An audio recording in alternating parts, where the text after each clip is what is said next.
Vamos ver o que a gente tem aqui. É mais uma intubaçãozinha, tranquila. Pão.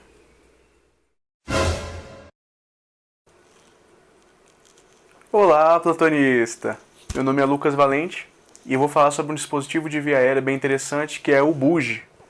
O buge ele é um introdutor semi-rígido de um formato cilíndrico com a ponta arredondada e atraumática. Ele tem essa ponta em 30 a 45 graus, se consegue ver aqui. Ele é feito para desviar superiormente em direção à glote e ele deve ser utilizado sempre com a ponta voltada para cima, tá? Ele é bem indicado nos casos em que você não consegue ver a glote totalmente, você vê só um pedacinho da glote ou só a epiglote, que são os casos que a gente chama de Cormack 2B ou 3A.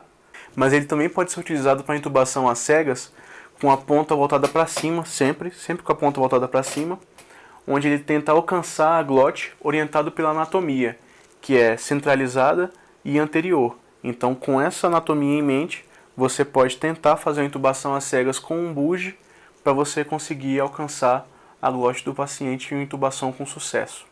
E como é que eu posso confirmar a localização do buge na minha via aérea? Assim que o buge passa pela glote, o buge vai bater nos anéis traqueais. Então ele vai fazer esse clique. Esses cliques na traqueia são chamados de resistência intermitente.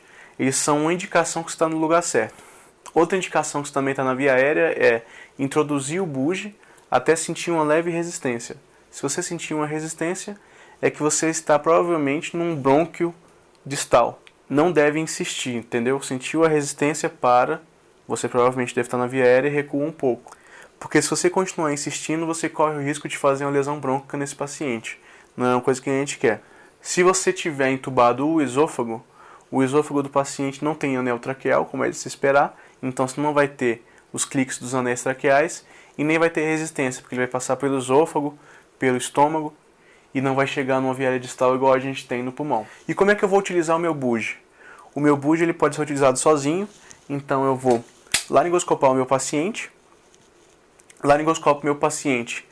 Assim que eu observo ali as cordas vocais, ou não consigo, ou só a pontinha das cordas vocais, eu vou e passo o buge, tá certo? Ainda visualizando com o laringoscópio, alguém te ajuda e coloca o tubo, tá certo? Então você tem que ter um assistente de preferência, e você passa o tubo pela traqueia do paciente, tá certo? Ele orienta a sua intubação.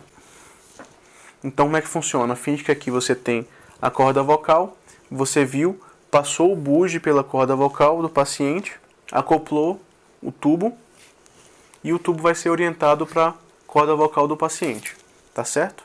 Então o paciente fica entubado.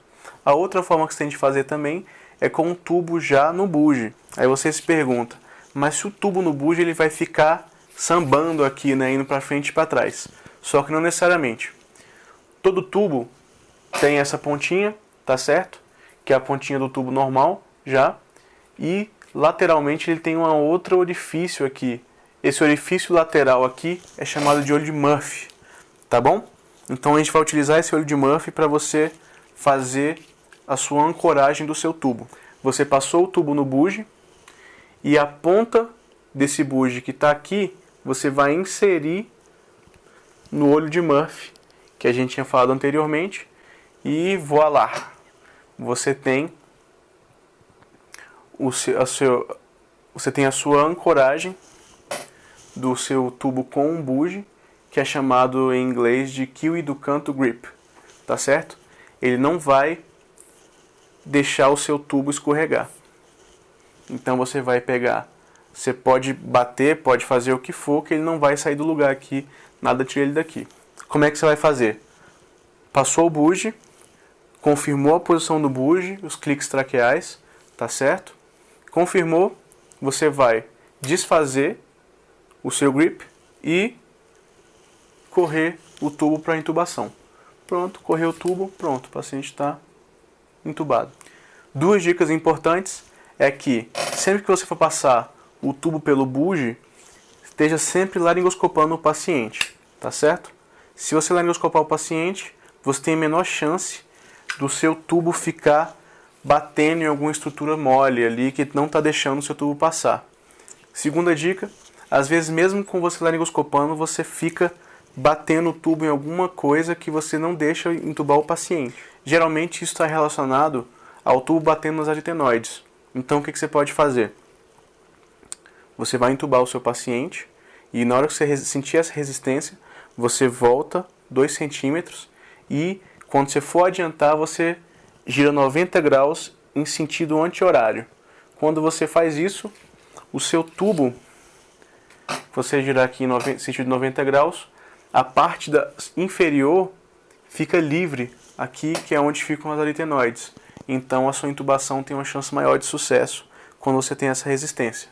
Então tá, sentiu a resistência, vira 90 graus em sentido anti-horário, você tem uma chance maior de intubar o seu paciente. Tá bom? Bom, então é isso, pessoal. Muito obrigado pela atenção.